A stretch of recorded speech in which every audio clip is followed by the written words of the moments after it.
Hey guys, this is Gatsby with Tape, and today you join me for episode 29 of Road to Colonisation, and we start with a launch of the actual base of our Jool mission, the place where the Kerbals will live. Now the actual base bit will consist of loads of modules, but this is the habitation module, where our Kerbals will live forever on Lathe, or however long they want. They can come back, they don't have to, whatever. But yes, this is launching aboard a Pulsar Z, which is my biggest single core rocket, because this is about as big as it, well, you could build it bigger, I guess, but because it's two stages. This is basically my big rocket that isn't one of those crazy, dumb ones I've been designing recently for launching ridiculously heavy things to orbit. So yes, today we'll again be preparing for the Jool mission, the biggest of the missions. I really have got to dial back how big I do things, but no, I wanted this to be amazing. This is the colonization. This is what all of this has been building to. This is Road to Colonisation. This is the colonization. It has to be massive. So yes, this, you can see now that this is where they'll be living. The nice thing about this is I could just send more if I wanted to expand the base, but for now this is pretty good. It can house lots of Kerbals. I think probably 45, 46, something like 46 Kerbals. There we are, just landing on the ocean, of course, with our first stage, and then now we're in orbit, getting our encounter with the freighter, because of course this little base can't push itself all the way to a Jool by itself, because that would be stupid if I sent every module by itself. So it's going to meet up with the freighter here and dock on. Although I did make a mistake of not putting a docking port on the bottom of this, so I'm going to have to move this when I bring the next thing up, which is, well, very minorly annoying, but not really. So yes, now we're moving in. You can see there are some engines poking out of this, because of course it will need to land on Lathe. It doesn't have a heat... Oh no, it does have a heat shield. I was like, oh my god. But yeah, no, it has a big inflatable heat shield for entering Lathe's atmosphere. All of this has been tested quite vigorously. Rigorously. It was very vigorous testing. Yeah, it's been tested very rigorously in mock scenarios with Kerbin. Luckily, Kerbin is very similar to Lathe, just a little bigger. So if something works on Kerbin, it works on Lathe, which is pretty nice. Then, of course, we land the second stage, and then launch another rocket. What is this? Well, this is the next part of the base, because, you know, I'm launching things fairly sequentially. This is the life support module. Not the same life support module I was originally designing, because that was really stupid. I was designing it in a really dumb way. Where it was like really long and flat, and I was like, how the hell is this going to work? So some people have seen the Mark 1 life support module, I think, on the Discord. I posted a picture, but yeah, that isn't what this is. This is a more traditional looking lander, and it's actually just better.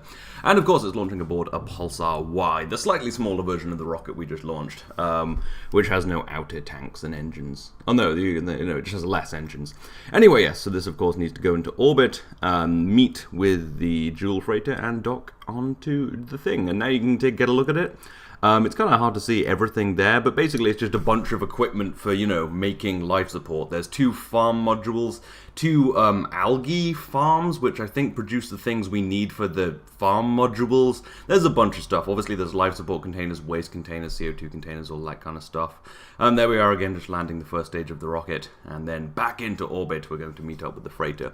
Yeah, you can get kind of a good look at it. The big modules on the top and bottom there that you see, those are the farm modules.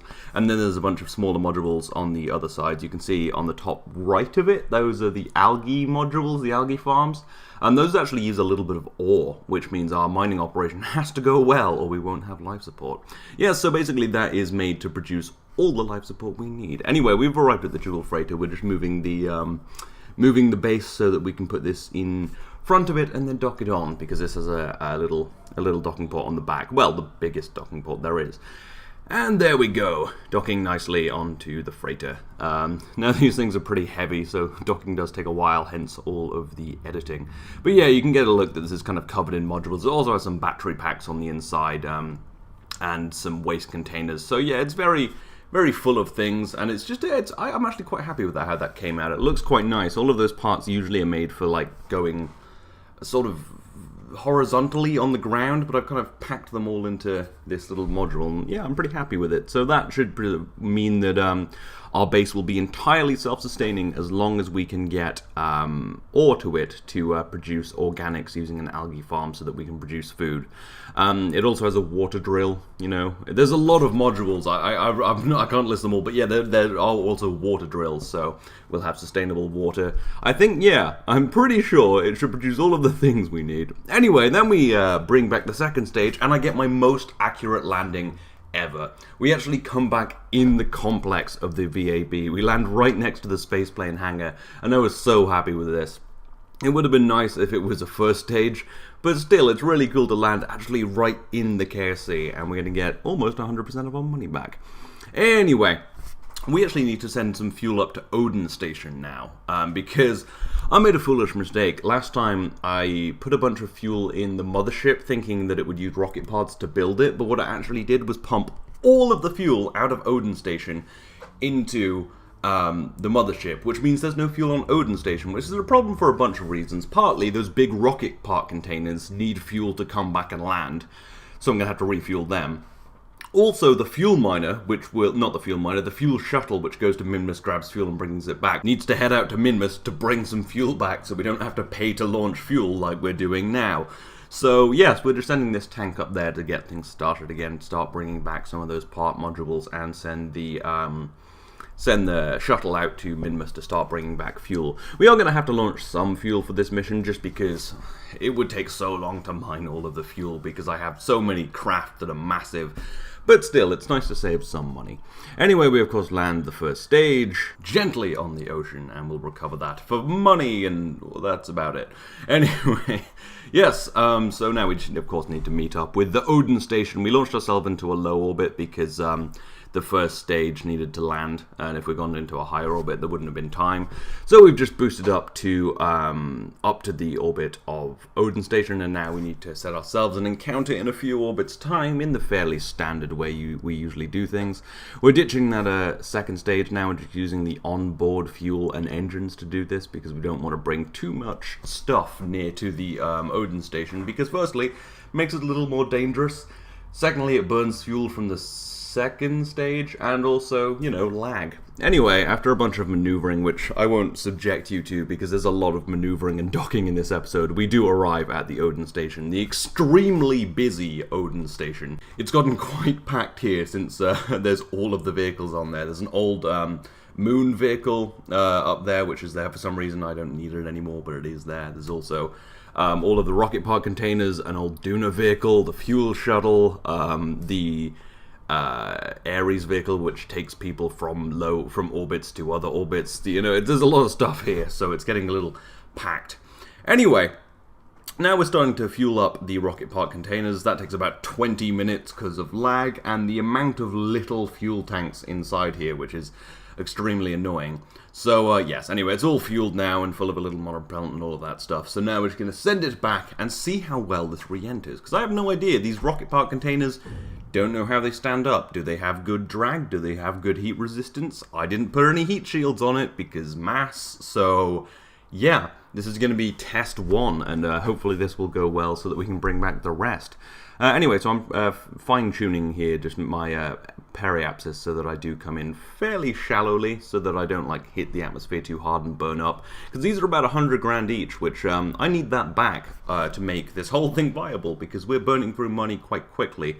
So we need to start bringing these things back, really.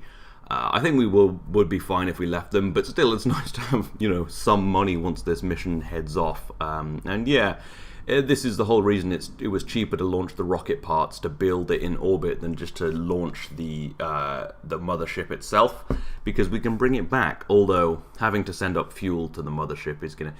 Basically, who knows? But yes, we still need to bring these back because they're about 100 grand each. And yeah, they re-enter pretty well. It looks like there's no real sign of them burning up.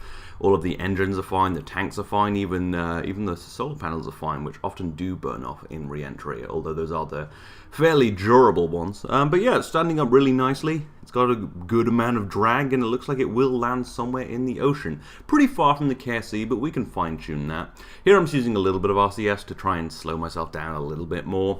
We can't really use the engines, we need them for landing. We are taking on a little heating. You can see one of the engines is heating up over there on the left.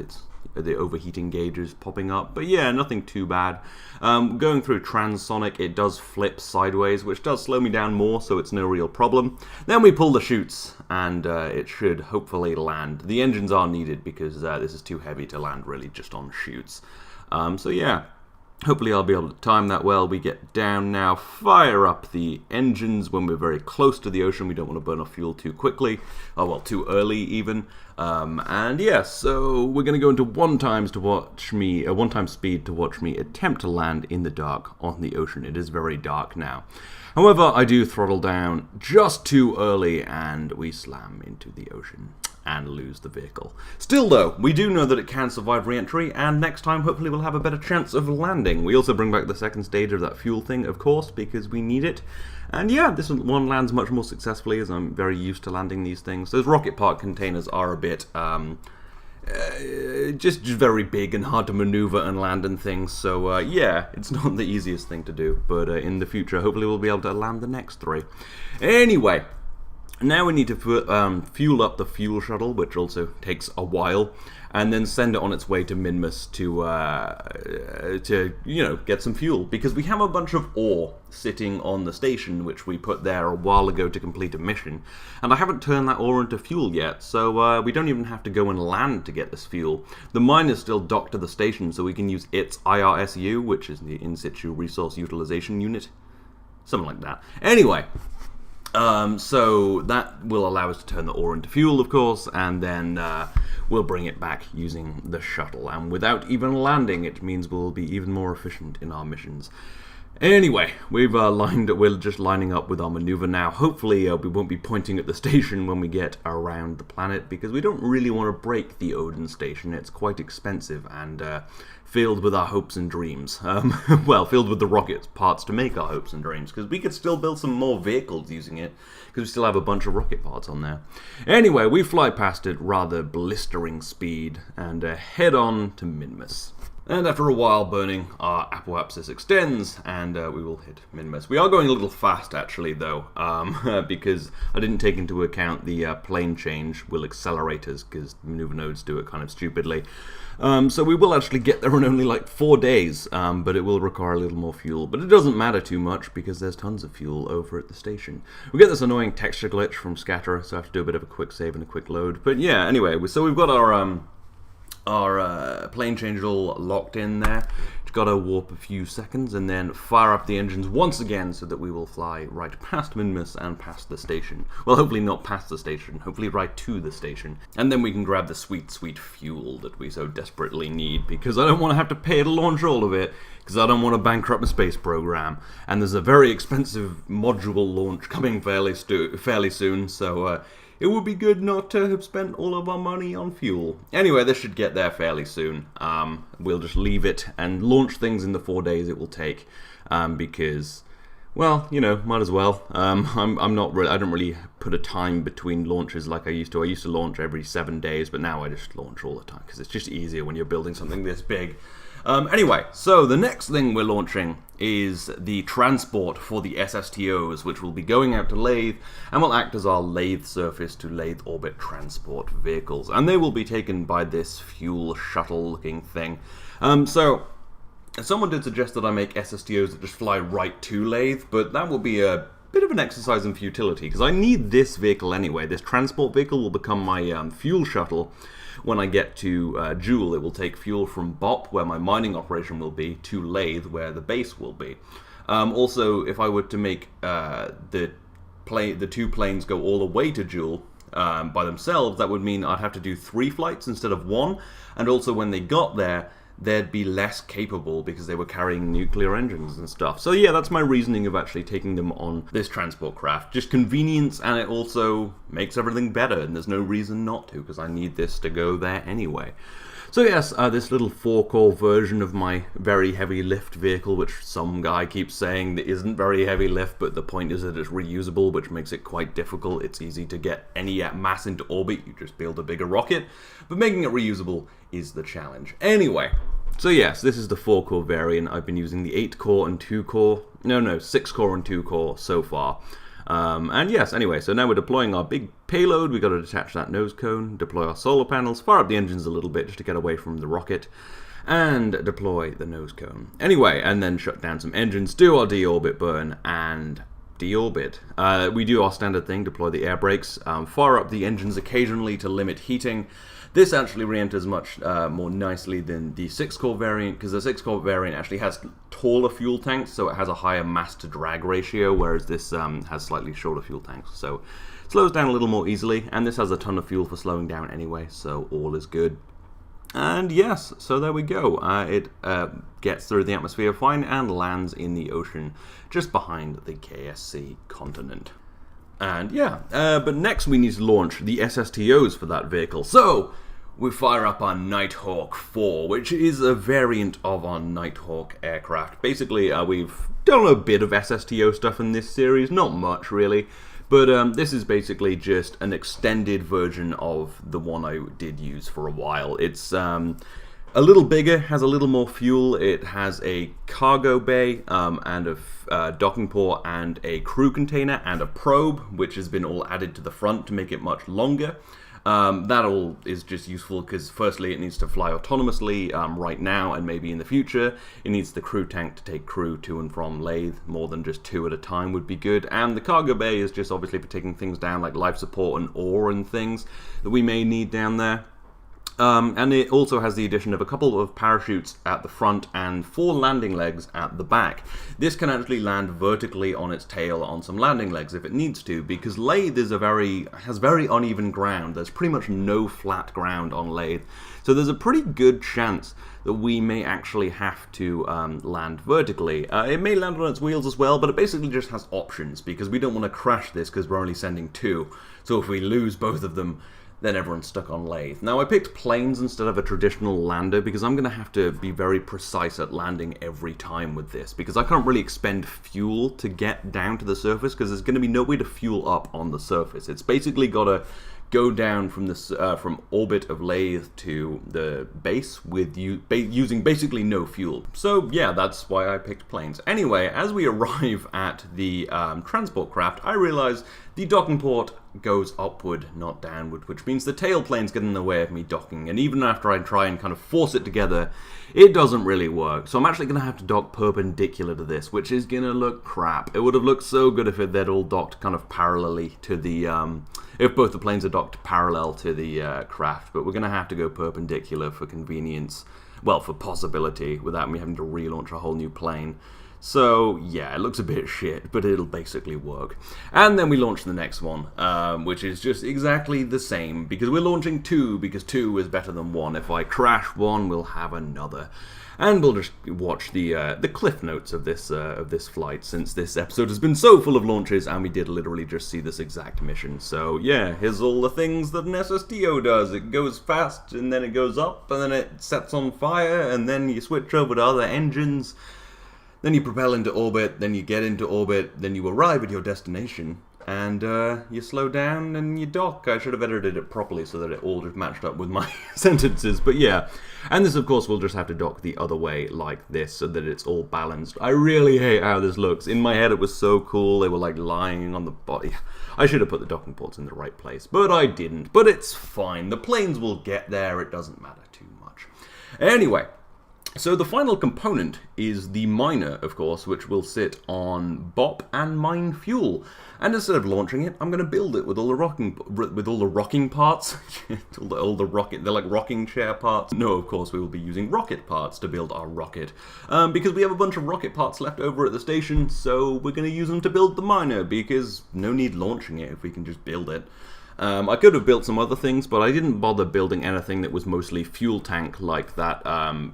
Transport thing for the planes, because then I'd just have to ship the fuel up anyway. So, but the miner is mostly other components, so it makes sense to build it in orbit. And now we have the final launch of the day. The final modules. This is actually the last thing we have to launch, except for fuel, to complete the fleet. Yes, the fleet is complete, and that rhymes. So yes, this is, of course, a Pulsar X vehicle, which is my SSTO rocket, and this is carrying up the most expensive module, actually, more expensive than the mothership.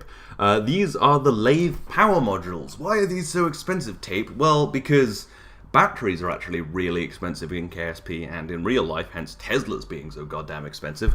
But also, because it's lathe, we need solar panels and some backup RTGs. So these each have, I think, like 12 RTGs each, which are also really expensive because uranium's pretty expensive. So these together are $750,000 funds, which is pretty expensive. So I was pretty glad this rocket didn't explode on launch. Not that my rockets really ever do, because I kind of use the same rockets and they're all kind of flight proven.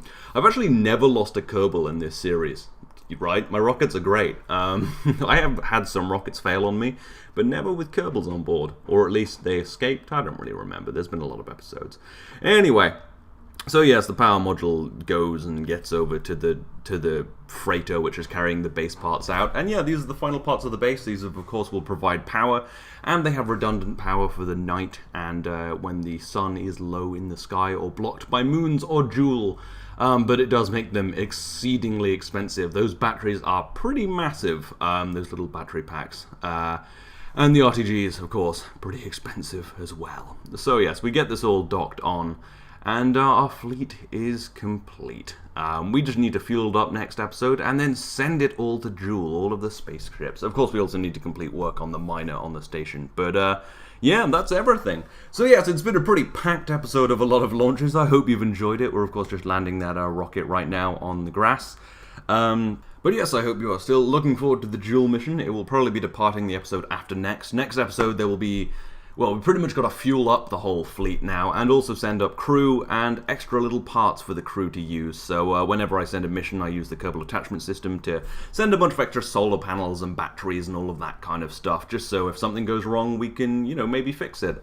So yeah, I need to prepare all of that. I could build a lot of that on station, actually. But yeah, so that'll all happen next episode, and then we will head to Jool to colonize a whole new system, and it'll be rather beautiful, much like this rocket landing, which touches down rather gently and then falls over, but the parachutes keep it safe, so yeah.